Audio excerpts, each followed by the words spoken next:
Good evening.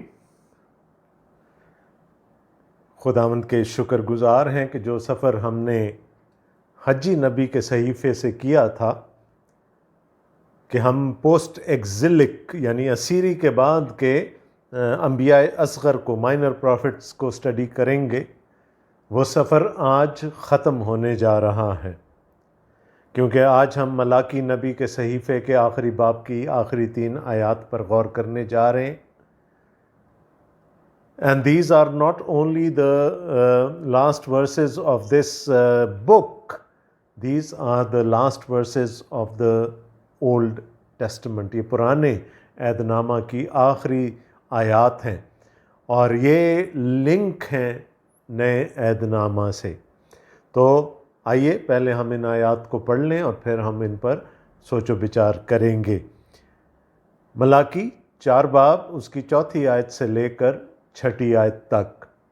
Malachi chapter 4 starting at verse 4 and going till the end of the Old Testament۔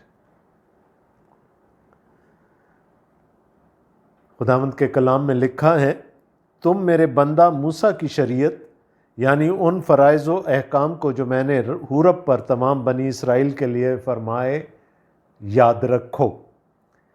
دیکھو خداوند کے بزرگ اور ہولناک دن کے آنے سے پیشتر میں ایلیاں نبی کو تمہارے پاس بھیجوں گا، اور وہ باپ کا دل بیٹے کی طرف اور بیٹے کا باپ کی طرف مائل کرے گا، مبادا میں آؤں اور زمین کو ملعون کروں۔ خداوند کے کلام کا پڑھا اور سنا جانا ہم سب کے لیے بڑا باعث برکت ہو، آمین۔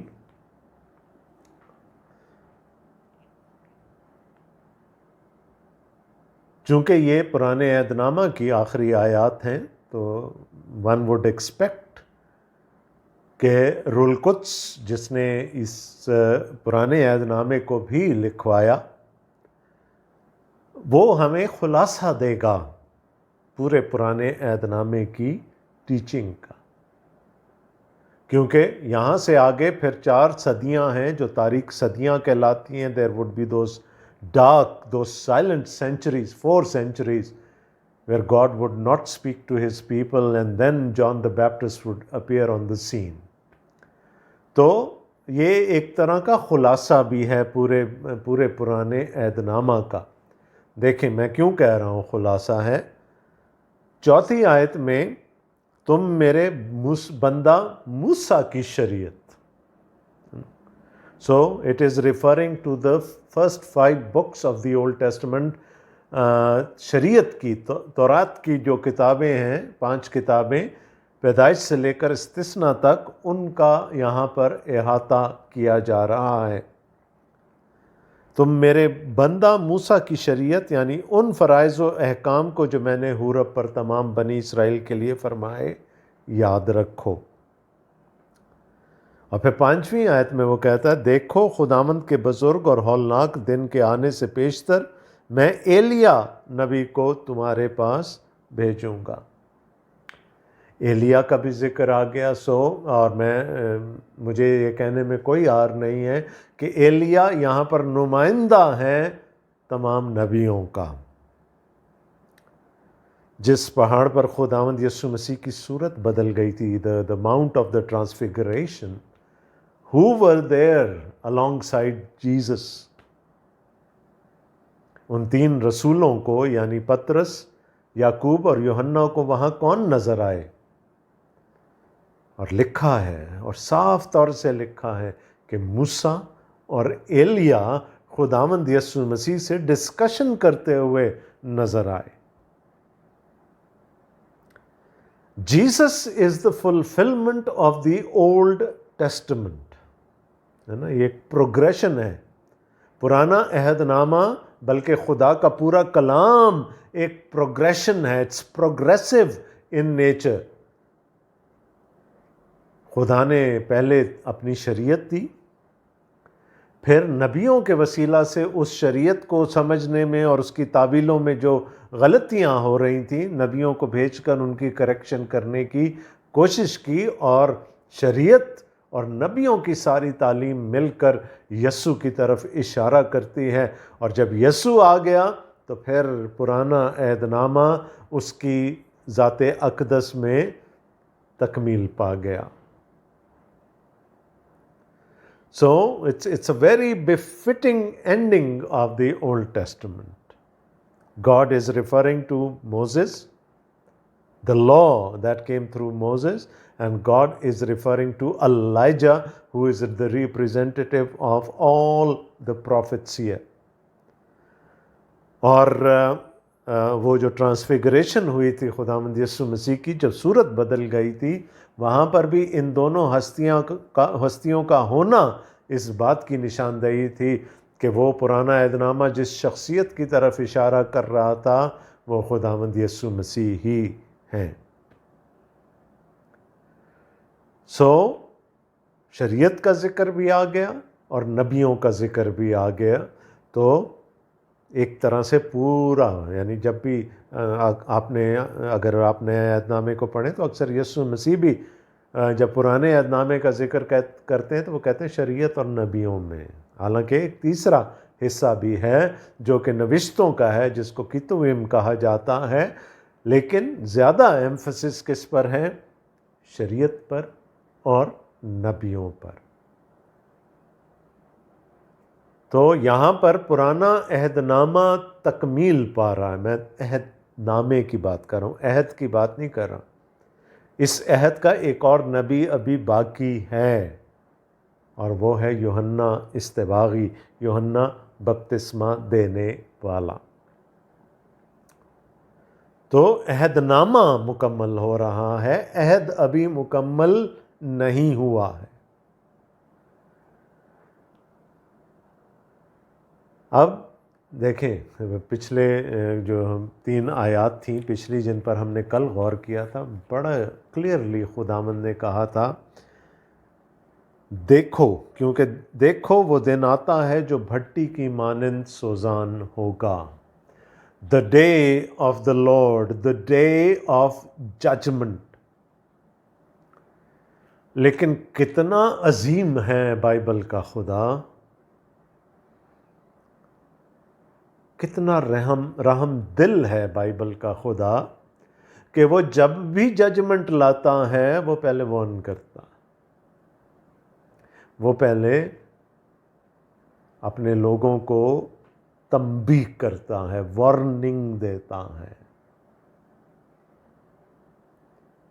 آپ دیکھیے جب انہوں نے جانا تھا بابل کی اسیری میں جانا تھا، اس سے پہلے تقریباً 150 بلکہ 150 سال سے پہلے، جب ابھی شمالی سلطنت بھی قائم تھی، ایک نبی آیا، دوسرا نبی آیا، تیسرا نبی آیا، چوتھا نبی آیا، اینڈ اٹ وینٹ آن. اور وہ آ کر کہتے رہے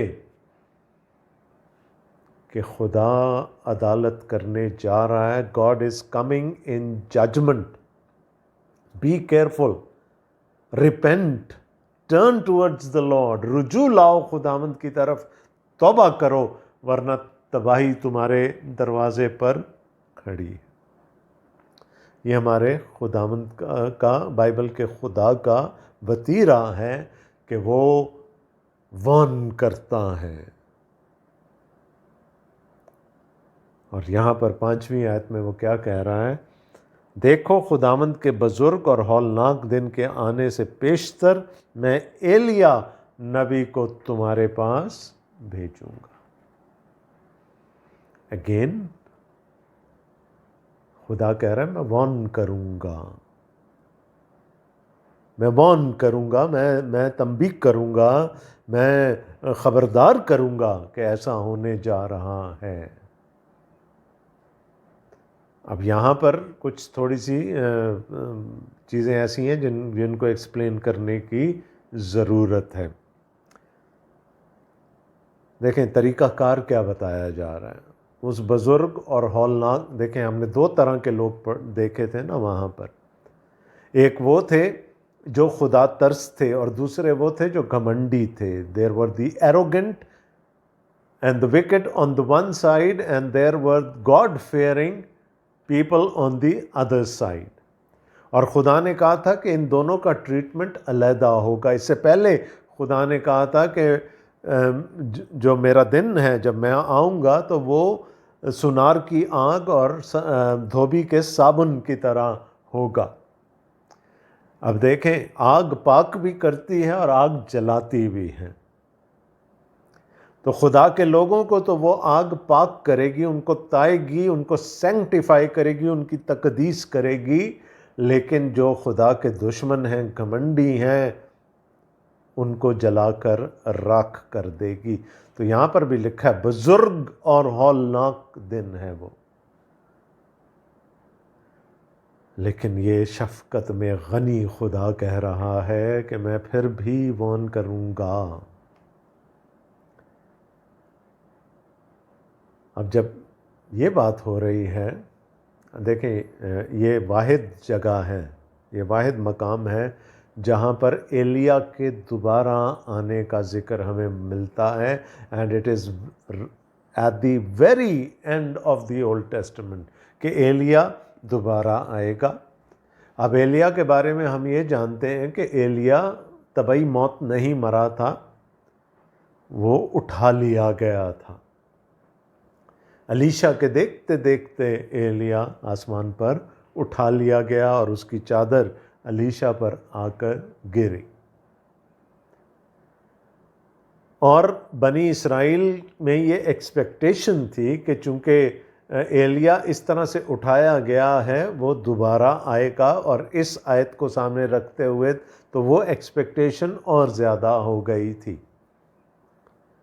یہاں تک تھا کہ جب پاس اوور ہوتی تھی، عید فصح منائی جاتی تھی، تو فصح کی رات میں ہر یہودی جو بالغ یہودی ہوتا تھا وہ مے کے 4 پیالے پیا کرتے تھے۔ یہ روٹین تھی، جب وہ فصح کا کھانا کھایا کرتے تھے تو اس کے دوران مے کے 4 پیالے پیے جاتے تھے، مختلف اوقات میں، مختلف مراحل پہ۔ اور وہ ایک پیالہ مے کا بھر کے کھڑکی میں رکھ دیا کرتے تھے کہ اگر یہ ایلیا کے نام کا پیالہ ہے کہ اگر ایلیا آ گیا تو وہ یہ پیے گا۔ تو ایکسپیکٹیشن تھی کہ ایلیا دوبارہ آئے گا۔ اب بڑا تھوڑا سا کنفیوژن ہو گیا، کیونکہ 3 باب کی پہلی آیت میں خدا نے کہا دیکھو میں اپنا عہد کا رسول، عہد کا نہیں، میں اپنے رسول کو بھیجوں گا، وہ میرے آگے راہ درست کرے گا۔ اور اس آیت کو خداوند یسوع مسیح نے متی کے انجیلی بیان کے 11ویں باب میں کوٹ کیا کہ یہ یوحنا کے بارے میں کہا گیا تھا۔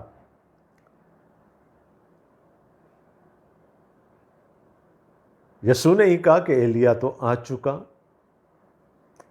جو فرشتے نے خوشخبری دی تھی یوحنا بپتسمہ دینے والے کے باپ زکریا کاہن کو، وہ یہ تھی کہ وہ ایلیا کی زور اور طاقت میں چلے گا۔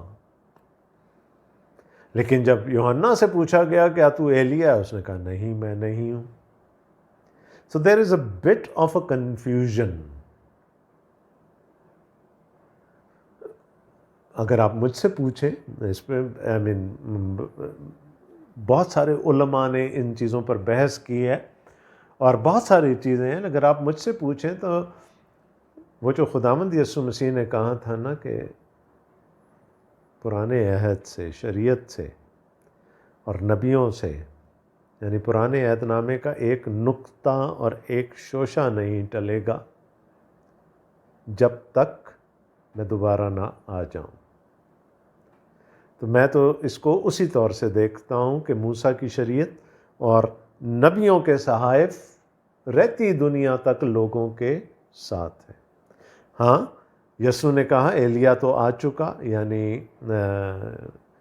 یوحنا بپتسمہ دینے والے کی صورت میں ہم اس چیز کو ڈینائی نہیں کر رہے، کیونکہ ان دونوں کی منسٹری بالکل ایک جیسی تھی، لباس ایک جیسا پہنتے تھے اور ایک ہی طرح سے وہ کھڑے ہو جاتے تھے بدی کے خلاف۔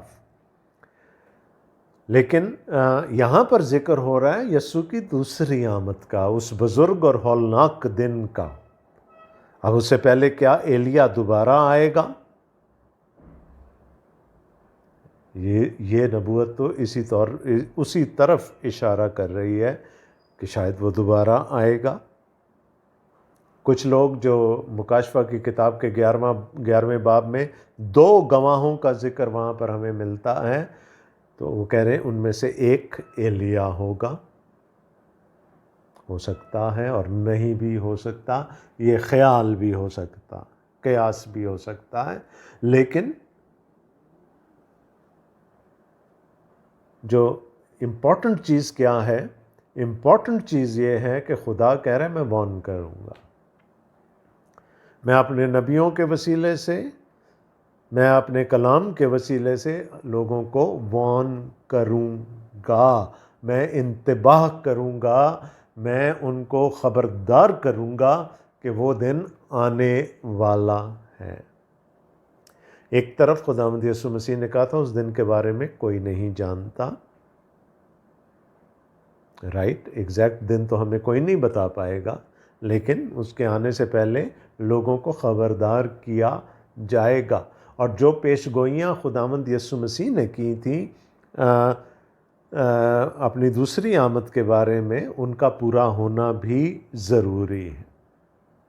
بدی کا بڑھ جانا، مخالف مسیح کا آ جانا، اور ایک اور یہاں پر جس کی ایڈیشن ہو رہی ہے 6 آیت میں کیا ہے؟ اور وہ باپ کا دل بیٹے کی طرف اور بیٹے کا باپ کی طرف مائل کرے گا، مبادا میں آؤں اور زمین کو ملعون کروں۔ There will be divided families، رفٹس ہوں گے خاندانوں میں۔ دیکھیں خداوند کی کلیسیا جو ہے وہ خاندانوں سے مل کر بنتی ہے۔ ہاں، یسوع نے یہ کہا تھا کہ میں ملانے نہیں آیا، میں تو تقسیم کرنے آیا ہوں۔ باپ بیٹے کے خلاف ہوگا، بیٹا باپ کے خلاف ہوگا، ماں بیٹی کے خلاف، بیٹی ماں کے خلاف، ساس اپنی بہو کے خلاف ہوگی، وہ سب کچھ ہوگا، اور اس کا ریزن کیا ہوگا؟ It would be the person of the Lord Jesus Christ, کہ جو ایمان لے آئے گا خداوند یسوع مسیح پہ وہ شاید اپنے خاندان سے نکال دیا جائے گا۔ لیکن یہاں جس چیز کی طرف اشارہ کیا جا رہا ہے وہ یہ ہے کہ بڑھتی ہوئی بدی جو ہے وہاں پر خاندان ٹوٹنے لگیں گے۔ آج ویسٹ کو دیکھ لیجیے، and to a large extent یہاں پر بھی there are a lot of unmarried couples living together، ان کی اولاد بھی ہوتی ہے، اور اس طرح سے بہت سارے بچے ایسے ہیں کہ جو کہ سنگل پیرنٹس کے پاس رہ رہے ہیں، خاندان ٹوٹ رہے ہیں۔ یہ جو انسٹیٹیوشن ہے نا گھر کا، دیکھیں خدا نے باغ عدن میں گھر بنایا تھا، ہے نا، گھر والے بنا دیے، آدم کو پیدا کیا، اس نے کہا آدم کا اکیلا رہنا اچھا نہیں، اس نے اس کے لیے ایک مددگار بنا دی، ایک بیوی بنا دی، اور ایک خاندان کی بنیاد رکھ دی، کیونکہ یہ خدا کا ازلی منصوبہ تھا کہ بنی نوع انسان خاندانوں کی صورت میں رہے۔ جب وہ خاندان نکالا گیا باغ عدن سے، گناہ بیچ میں آ گیا، پھر بھائی نے بھائی کو قتل کر دیا، بدی بڑھتی رہی، پھر خدا نے ایک خاندان کو چن لیا، بنی اسرائیل کو چن لیا کہ وہ رول ماڈل بن جائے دوسروں کے لیے، اور پھر یسوع کے وسیلے سے اس نے ہم سب کو ایک خاندان بنا دیا۔ تو خدا چاہتا ہے کہ لوگ خاندانوں کی صورت میں رہیں اور خاندان سٹرونگ ہوں، اور جب خاندان سٹرونگ ہوں گے تو خدا کی کلیسیا سٹرونگ ہوگی۔ لیکن جو انسٹیٹیوشن خدا نے قائم کیا ہے اس کو ابلیس ڈھانے کی کوشش کرتا ہے، تو کیا ہوگا؟ اس غضبناک اور ہولناک دن کے آنے سے پہلے کیا ہوگا؟ ایک نشانی یہ بھی ہوگی کہ خاندان ٹوٹنے لگیں گے۔ لیکن وہ جس کو بھی خدا بھیجے گا وارن کرنے کے لیے، وہ کیا کوشش کرے گا کہ دوبارہ سے ان کو اکٹھا کیا جائے۔ مبادا خدا کہتا ہے اگر ایسا نہ ہوا اگر لوگوں نے پھر وارننگ کو نہ سنا تو پھر کیا ہوگا؟ میں آؤں گا اور زمین کو ملعون کروں گا۔ ایک خاندان کی وجہ سے باغ عدن میں زمین ملعون ہو گئی تھی نا، لعنت کے نیچے آ گئی۔ خدا کہہ رہا ہے کہ میں جب دوبارہ آؤں گا اور اگر اسی طرح سے ہوا کہ خاندان ٹوٹ رہے ہوئے، میری کلیسیا ٹوٹ رہی ہوئی، تو میں پھر زمین کو ملعون کر دوں گا۔ دیر ول بی ججمنٹ۔ تو خاندانوں کے ٹوٹنے سے کلیسیائیں ٹوٹتی ہیں، خداوند کا جو یونیورسل چرچ ہے وہ زور نہیں پاتا۔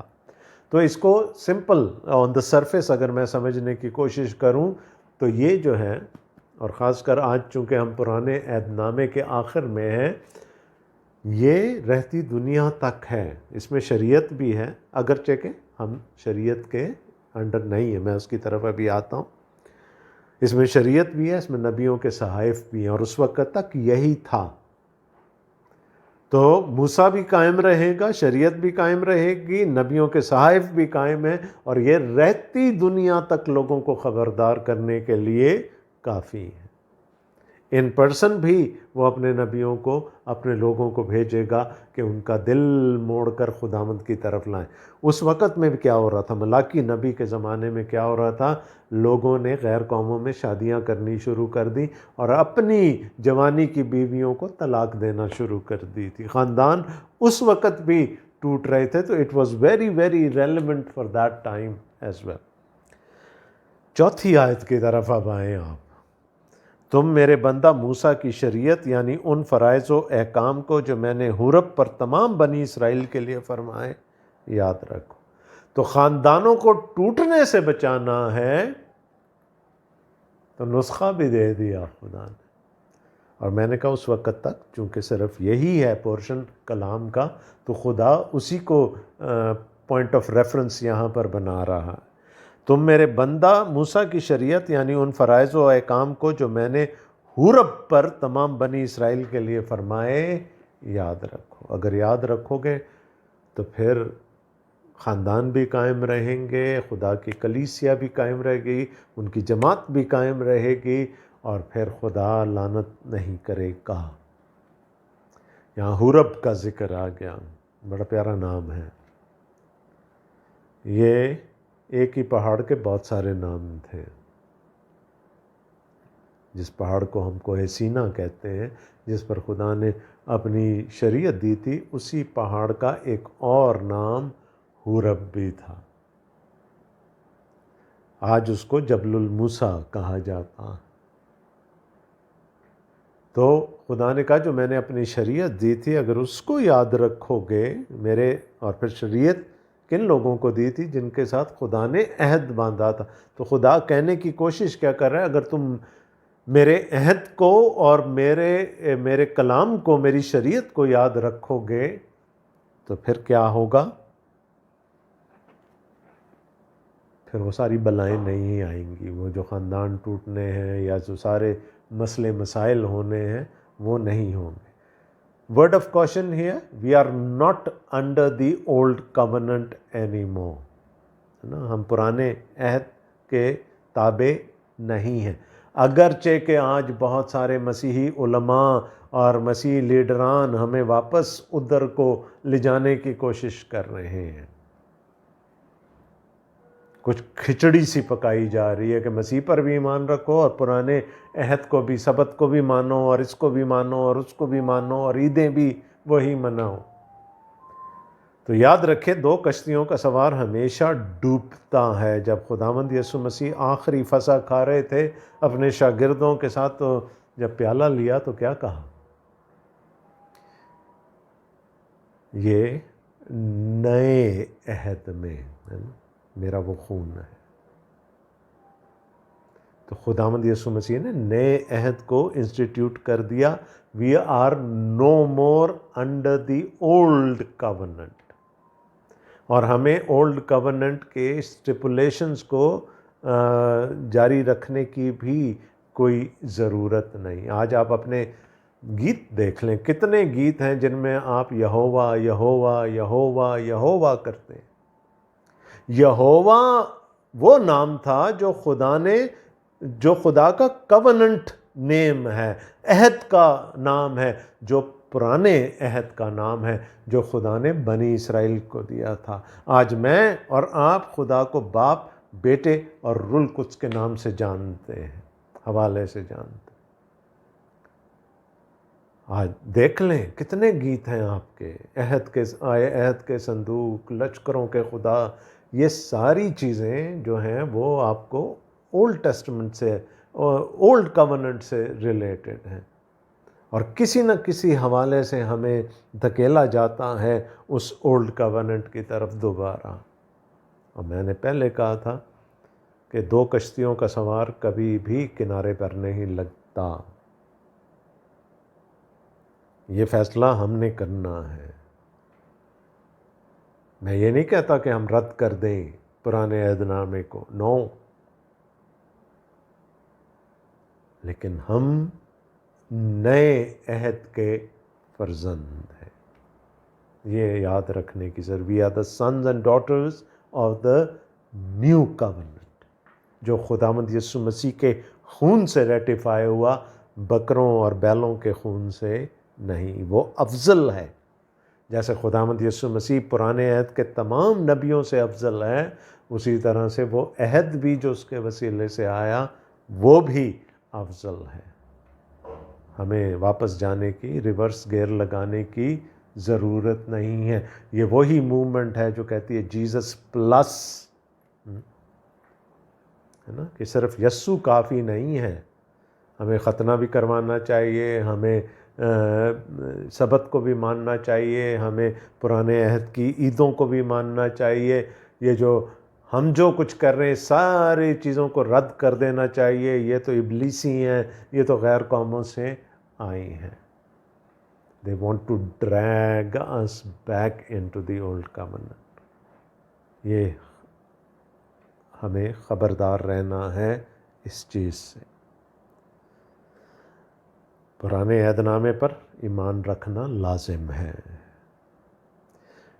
پرانے عہد نامے میں خدا کے احکام کو ماننا، جو ہمارے اخلاقی مورل لاز ہیں ان کو ماننا، نبیوں کی تعلیم کو ماننا، اور یہ دیکھنا کہ کیسے سب چیزیں مل کر یسوع مسیح تک ہمیں پہنچاتی ہیں۔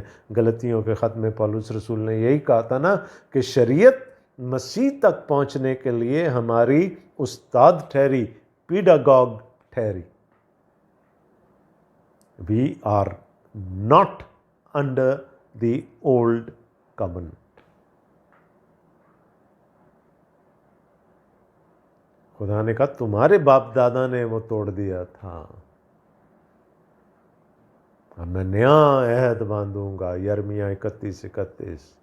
اب میں یہودا کے گھرانے اور اسرائیل کے گھرانے کے ساتھ ایک نیا عہد باندھوں گا۔ تو آج جہاں پر ہم کھڑے ہیں، ہم ملاکی کے زمانے میں نہیں رہ رہے، ہم آج جہاں پر کھڑے ہیں ہم کہیں گے یہ پورا کلام پیدائش سے لے کر مکاشفہ تک، اگر اس کی ہم تعظیم کرتے ہیں اور اس پر عمل کرتے ہیں تو پھر ہم خدا کے نئے عہد میں ہیں، اور یسوع مسیح کے وسیلے سے، اس کی قربانی کے وسیلے سے ہم خدا کے فضل کے عہد میں شامل ہو چکے ہیں، تو پھر ہمیں اس ہولناک دن سے ڈرنے کی ضرورت نہیں۔ تو بھی خدا کہتا ہے کہ اس کے آنے سے پہلے میں وارن کروں گا۔